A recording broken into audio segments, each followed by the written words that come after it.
जिंदगी तो बेवफा है, एक दिन ठुकराएगी। मौत महबूबा है अपनी साथ लेकर जाएगी।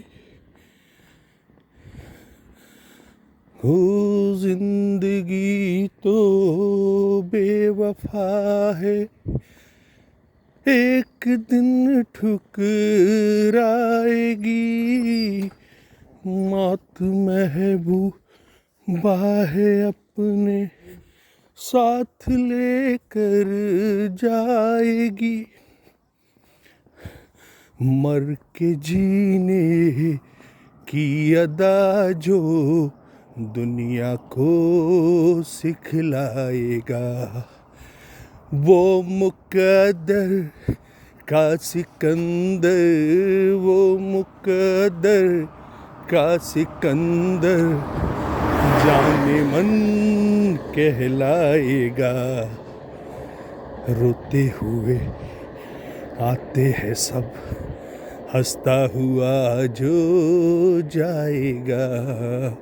रोते हुए आते हैं सब, हंसता हुआ जो जाएगा। वो मुकद्दर का सिकंदर, वो मुकद्दर का सिकंदर जाने मन कहलाएगा। ला रा रा रा रू रू रू रू रा रा रा रा रा ला ला रा। शुभ प्रभात, गुड मॉर्निंग दोस्तों। जी हाँ दोस्तों, मुकद्दर का सिकंदर यदि बनना है तो फिर कुछ करना पड़ेगा, है ना। देख लो यार, मुकद्दर का सिकंदर इसको बोलते हैं भाई। तीनों राज्यों के पांच राज्यों में चुनाव थे। अब दो की तो बात करने कोई कर ही नहीं रहा साला, तेलंगाना और मिजोरम, है ना। क्योंकि वहाँ पर बीजेपी की सरकार नहीं बनी तो कोई बात ही नहीं हो रही। लेकिन जो ये तीन राज्य है, मध्य प्रदेश, राजस्थान, छत्तीसगढ़, जी ऐसा मध्य प्रदेश तो क्या है ना कि देश के मध्य में यार, हृदय है, वो दिल है धड़कता हुआ। और यहाँ पे जिसकी जीत हो गई, समझ लो उसने पूरे भारत को जीत लिया, ऐसी वाली बात है। तो फिर क्यों नहीं बात होगी यार, है ना। तो देखो यार, यहाँ पर एग्जिट पोल फेल हो गया साहब। एग्जिट पोल से मतलब अनुमान जो लगा रहे थे लोग, जो लोग कयास लगा रहे थे, जो कल्पनाएं कर रहे थे, जो सपने बुन रहे थे, उसमें सब फेल हो गए। और फिर क्या चल गया, मोदी मंत्र चल गया। भाई बहुत बड़ा खिलाड़ी हो, है ना। अच्छा भी यार, वो समझते हैं इस बात को, जानते हैं। पीएम है साहब आखिर हमारे देश के, है ना। इतना तो अधिकार बनता ही है उनको, इतना तो हक बनता ही है ना, कि मेरे नाम पे यदि जीत के आए हो तो भाई मेरी तो सुनना पड़ेगी। और उन्होंने फिर गलत किया भी क्या यार, देखो वही चेहरे। अरे यार, इतने लोग हैं, सबका दूसरे अक्षम थोड़ी है। सबको चांस मिलना चाहिए, सबको मौका मिलना चाहिए, है कि नहीं। तो दिया उन्होंने मौका, बढ़िया। और ऐसा भी नहीं है कि यार सक्षम व्यक्ति को नहीं दिया। भाई साहब पीएचडी होल्डर है, डॉक्टर साहब है हमारे यादव जी, जो नए सीएम बनने जा रहे हैं। और इंदौर संभाग से लगे हुए संभाग, उज्जैन संभाग से वो जीते हैं, है ना। आरएसएस से जुड़े हुए, और जो आरएसएस से जुड़ा हो उसमें सबसे पहले तो देश भावना कूट के भरी होगी, इसमें कोई दो मत नहीं है ना। स्वयं सेवक जिसको हम कहते हैं, राष्ट्रीय स्वयं सेवक, यदि उससे उस सामाजिक संगठन से वो जुड़ा हुआ है तो निश्चित ही मान के चलिए कि वो एक कर्मठ योद्धा होगा और एमपी को फिर से प्रगति की ओर ले जाएगा। जिस तरीके से हमारे जो पूर्व सीएम है उन्होंने जैसे 4 चांद लगाए थे, जो गति विकास की हमारे प्रदेश को दी थी, वही गति ये भी प्रदाय करेंगे, उसको निरंतर बनाए रखेंगे, ऐसी मेरी आशा है उनसे और निवेदन भी है। अब रहा सवाल मंत्रिमंडल का, तो साहब अब ये तो उनके अधिकार क्षेत्र का काम है ना। लेकिन अधिकार है ज़रूर, लेकिन उन्होंने भी बहुत सोच समझ के और पूरे तालमेल के साथ में अपने मंत्रिमंडल का गठन करना चाहिए, ताकि नाराज़गी वाली कोई बात नहीं हो, है ना। तो चलो, जो होता है वो अच्छा होता है, जो हो रहा है वो अच्छा हो रहा है, जो होगा वो अच्छा ही होगा।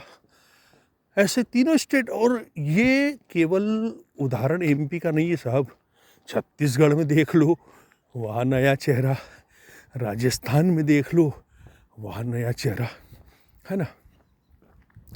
लेकिन एक बात मानना पड़ेगी साहब, हमारे जो पूर्व सीएम रहे आदरणीय शिवराज सिंह जी चौहान, उन्होंने कभी भी कोशिश नहीं की कि मैं फिर से सीएम बनूं। उन्होंने तो स्पष्ट कह भी दिया था, भाई मैं सीएम की दौड़ में हूँ ही नहीं, और ना मैंने अपेक्षा की, मैं तो एक साधारण सा कार्यकर्ता हूँ, जब जब मुझे जो भी जिम्मेदारियाँ मिलेगी मैं उसका निर्वहन करूँगा, है ना। बाकी आप अदर स्टेट में देख लो, राजस्थान में जो है दौड़ लगा रहे थे साहब लोग कि हमको सीएम बना दो, हमको बना दो। छत्तीसगढ़ में भी शायद लगा रहे थे, लेकिन हमारे सीएम साहब ने, गुरु वाले ने नहीं किया ऐसा, है ना। तो इसको कहते हैं यार स्वाभिमान, है ना, कि भाई मिलेगा तो करेंगे, नहीं तो जो आदेश होगा पार्टी का, हम तो कार्यकर्ता है और हम जो काम कर रहे हैं हम कोई हमारे लिए थोड़ी कर रहे हैं, देश हित में कर रहे हैं, जनता के हित में कर रहे हैं, और किया भी है उन्होंने। उनकी एक योजना ने साला पूरा सिस्टम को हिला के रख दिया, है ना। लाडली बहना। अब जो नए सीएम साहब आ रहे हैं, मैं उनसे गुजारिश करूँगा, निवेदन करूँगा कि लाडली बहना तो हो गई, अब हमारे लाडले पावना उनका भी ध्यान रख लो, है ना। अरे यार, महिला तो खुश हो गई, पता, और उसी योजना के बल पे साहब आप फिर से सरकार में आए हो, ये ध्यान रखना, है ना। बहनों ने पूरा आपको साथ दिया, क्योंकि उनको ये लगा ना यार कि आज हमको 1200-1500 रुपये महीना मिल रहा है, तो इतना तो हमको हमारा पति भी नहीं देता है मासिक खर्चे के लिए, हमारा भाई दे रहा है, हमारा सीएम दे रहा है, तो क्या बुरा है। साला यदि पता चला बुद्धि नहीं आई ये पार्टी, तो हो सकता है, क्या गारंटी है कि जो दूसरी पार्टी आएगी वो देगी ही, है। बंद कर दी योजना, तो कम से कम इसने लागू किया है तो ये बंद तो कर नहीं सकता। तो इसी उद्देश्य से, इसी बात को सोचकर जनता ने उनको फिर से शासन सौंप दिया, सरकार बनाने के लिए उनको भरपूर मतलब पूर्ण बहुमत जिसको कहते हैं ना, उससे उनको कर दिया कि साहब जाओ, अब आपको विधायक तोड़ने ताड़ने की ज़रूरत नहीं पड़ेगी, पूरा एक मुश्त दे दी 163, है ना। और साहब देखो यार, ये कि बखान करने वाली बात नहीं, ये काम तो हुए हैं। हम अपने पड़ोसी राज्यों से, महाराष्ट्र से हम तुलना कर ले तो हमारे यहाँ उनसे कई गुना सड़कें अच्छी है। बिजली ऐसी है कि बिजली साहब 24 घंटे में जाती नहीं, गई भी तो साली मजाल नहीं है, वो 5 मिनट से ज़्यादा चली गई। 5 से 10 मिनट के अंदर बिजली वापस आना है, मतलब आना है। पानी घर घर पहुंच गया, अब तो गांव तक पहुंचा दिया। साला अपन ने कल्पना नहीं की होगी, फलिया टप्पर नल लग जाएंगे और वहाँ पर पानी पहुँचने लग जाएगा, है ना। तो काम हुआ है धरातल पे, थोड़ा सा बस और सुधार कर ले, इसमें चिंतन मनन कर ले, है ना। ज़रूरतमंदों को ही योजनाओं का लाभ मिले, इसका थोड़ा सा ध्यान रखे, है ना। फालतू के लोग इसका फ़ायदा ना उठाए, जो सक्षम है उसको ज़रूरत ही नहीं है। और रोज़गार बहुत ज़रूरी है साहब, रोज़गार पैदा करो आप। रोज़गार यदि नहीं दोगे लोगों को तो आने वाली पीढ़ी हमारी बहुत दिक्कत में आ जाएगी। इसलिए रोज़गार को पैदा करो। आपको इसके लिए क्या करना पड़ सकता है, आपके पास विशेषज्ञ हैं, उनसे राय लो और महंगाई पे कंट्रोल करो, जनसंख्या पे कंट्रोल करो। मैं समझता हूँ यदि महंगाई पे कंट्रोल करना है, देखो महंगाई तो इसलिए बढ़ रही है यार कि जनसंख्या बढ़ रही है। अब 10 आम हैं, खाने वाले 12 लोग हैं, 15 लोग हैं, तो नेचुरली उसकी कीमत तो बढ़ेगी, साहब बोली लगेगी। फिर तो वो बोलेगा चलो मैं 10 में ख़रीद रहा हूँ, बोलेगा मैं 15 में। जिसके पास और ज़्यादा बोले चलो ये ले 20 रुपये उठा, ये आम मेरे को दे। तो वो वाली बात है, जनसंख्या कंट्रोल करना बहुत ज़रूरी है, नहीं तो विस्फोट हो जाएगा, है ना। इसको कंट्रोल करो तो सब कंट्रोल हो जाएगा। आपका रोज़गार कंट्रोल हो जाएगा, आपका महंगाई कंट्रोल हो जाएगी, आपकी गरीबी कंट्रोल हो जाएगी।